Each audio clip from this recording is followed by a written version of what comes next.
جو ہے وہ ہم کر رہے تھے ماہ رمضان. ماہ رمضان کی آمد ہے.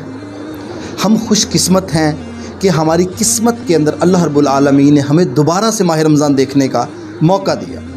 یہ بڑے خوش قسمت وہ لوگ ہوتے ہیں بیٹا جن کو اللہ رب العالمین بار بار ماہ رمضان دیکھنے کی اللہ ماہ رمضان بار بار دیکھنے کا اللہ وسعت دیتا ہے. بڑے وہ لوگ خوش قسمت ہوتے ہیں.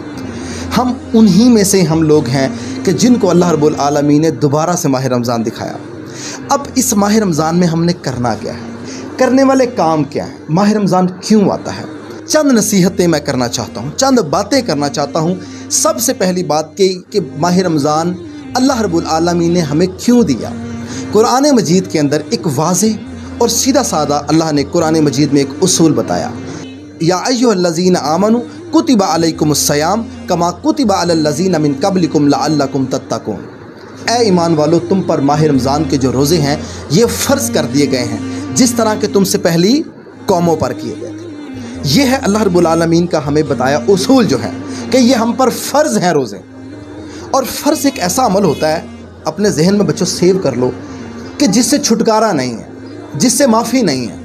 اللہ کے رسول صلی اللہ علیہ وآلہ وسلم نے فرمایا جس انسان نے ماہ رمضان پایا مگر وہ اپنے گناہوں کو بخشوا نہ سکا, وہ انسان تباہ و برباد ہے, وہ انسان خسارے میں ہے. یہ ماہ رمضان کیوں آتا ہے؟ یہ ہمارے گناہ, ہمارے جو پورا سال بھر کے جو گناہ ہوتے ہیں نا, یہ ان کی معافی کے لیے. اللہ انسان سے بڑی محبت کرتا ہے. میں یہاں ایک ایگزامپل کوٹ کرتا ہوں, بتاتا ہوں کہ جب ہمیں معاشرتی کچھ سہولیات, کچھ پیکیجز ملتے ہیں نا, ہم ان سے فائدہ اٹھاتے ہیں. جیز والے ایک پیکیج دیتے ہیں کہ آپ کیا کریں, عید کے دن جو ہے آپ یہ کوڈ ٹائپ کریں, آپ کو ایک دن کے لیے اتنا پیکیج مل رہا ہے. ہم اس پیکیج کو ود آؤٹ ہیزیٹیشن, بغیر کسی ہچکچاہٹ کے, بغیر کچھ سوچے سمجھے, ہم سیکنڈز کے اندر ہم اس پیکیج سے افادہ حاصل کرتے ہیں. اب یہاں ایک غور طلب بات ہے کہ یہ جو معاشرتی جو ہمیں جو فائدہ اس سے مل رہا ہے یہ ہمارا آخرت تک چلنے والا نہیں ہے. کیوں؟ اللہ کے رسول نے فرمایا الدنیا سجن المؤمن و جنت الکافر. یہ جو دنیا کا جو مال و متاع, یہ جو دنیا کو جو عیش و عشرت ہے نا, یہ مسلمان کے لیے نہیں ہے, یہ مسلمان کے لیے نہیں ہے, یہ تو کافروں کے لیے ہے. مسلمان کے لیے یہ دنیا تو قید خانہ ہے. مسلمانوں کے لیے تو یہاں امتحانات ہیں, یہاں امتحان ہیں. ماہ رمضان کیوں آتا ہے؟ بڑی ایک اہم بات ہے. ماہ رمضان انسان کے گناہ جو ہیں, جو سال بھر انسان کی جو غلطیاں ہوتی ہیں, اللہ یہ بات چاہتا ہے کہ میرا بندہ اس ماہ رمضان کے روزے رکھ لے, میں اس کے گناہ جو ہے نا جی وہ معاف کر دوں گا. اب روزہ کیا چیز ہے؟ روزہ فقط بھوک پیاس جھیلنے کا نام نہیں ہے.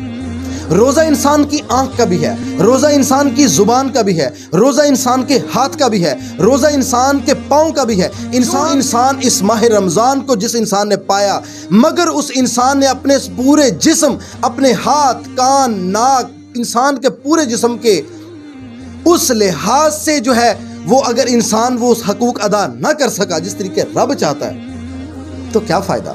کیا فائدہ ایسے روزے کا کہ جس سے تمہارا ہاتھ محفوظ نہ ہوا؟ کیا فائدہ ایسے روزے کا جس سے تمہاری آنکھ محفوظ نہ رہ سکی؟ کیا فائدہ ایسے روزے کا جس سے تمہارے پاؤں محفوظ نہ رہ سکے؟ کیا فائدہ ایسے روزے کا جس سے تمہارا دل دوسروں کے بارے میں کدورت سے پاک نہ ہوا؟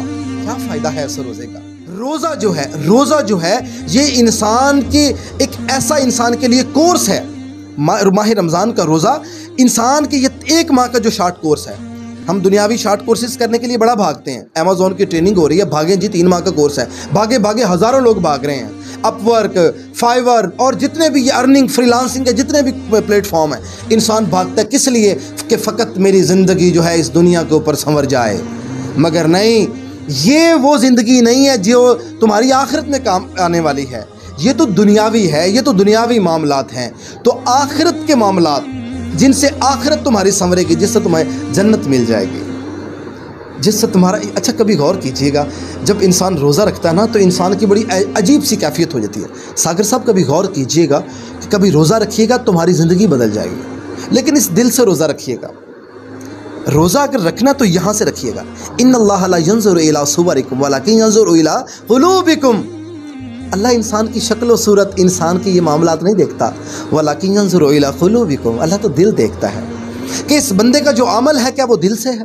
کیا اس بندے نے جو روزے سے جو گناہ چھوڑے ہیں کیا وہ دل سے چھوڑے ہیں؟ اچھا ایک اور بات یہاں بڑی اہم اپنے ذہن میں لے کے جائیے گا یہاں سے، ہم لوگ پتہ کیا سوچتے ہیں کہ ہم نے روزہ رکھا، ہم نے گناہ موٹے موٹے چھوڑ دیے بس ٹھیک ہو گیا. نہیں، ایسے بھی نہیں ہے. جب گناہ کو چھوڑنا تو دل سے چھوڑنا ہے، برائی کو چھوڑنا تو دل سے چھوڑنا ہے، بد نظری کو چھوڑنا تو دل سے چھوڑنا ہے. کسی بھی گناہ کو، حتیٰ کہ وہ رتی بھر گناہ ہو، اس کو دل سے چھوڑیں گے تو وہ رب تمہارے روزے کو قبول کرے گا. خدا را اس روزے سے، اس ماہ رمضان سے خود کو پاک کر لیں. وہ قیامت کے دن اللہ رب العالمین جو ایک مخصوص دروازہ ہے جہاں صرف روزے دار جو ہے وہ داخل ہوں گے، تم اس دروازے کے حقدار ہو جاؤ. اس لیے اس ماہ رمضان میں محنت کر لو، رات دن کثرت سے جناب عبادت کرنے کا اس ماہ میں ہمیں حکم دیا گیا ہے. ہمیں اور کسی موقع پر اتنی کثرت سے، کسی موقع پر سال بھر ہمیں حکم نہیں دیا گیا. یہ واحد ماہ رمضان کا ایک ایسا شارٹ کورس اللہ نے دیا ہے. اللہ کہتا ہے اس شارٹ کورس سے فائدہ اٹھا لے، تمہاری آخرت سنور جائے گی. اس شارٹ کورس سے فائدہ اٹھا لے، تمہاری دنیا بھی سنور جائے گی، تمہاری زندگی سنور جائے گی. اس شارٹ کورس سے فائدہ اٹھا لے. تو ماہ رمضان کا یہ شارٹ کورس مجھ سے وعدہ کریں کہ انشاءاللہ ہم اس ماہ رمضان کے اندر ماہ رمضان کے پورے 30 روزے رکھیں گے. ہم 5 وقت کی نمازیں ادا کریں گے، ہم قرآن کی تلاوت کریں گے. اور اس شارٹ کورس کا فائدہ تمہیں پورا 11 ماہ ہونا. یہ میری بات لکھ لیں، پورا 11 ماہ اس کا فائدہ ہونا ہے.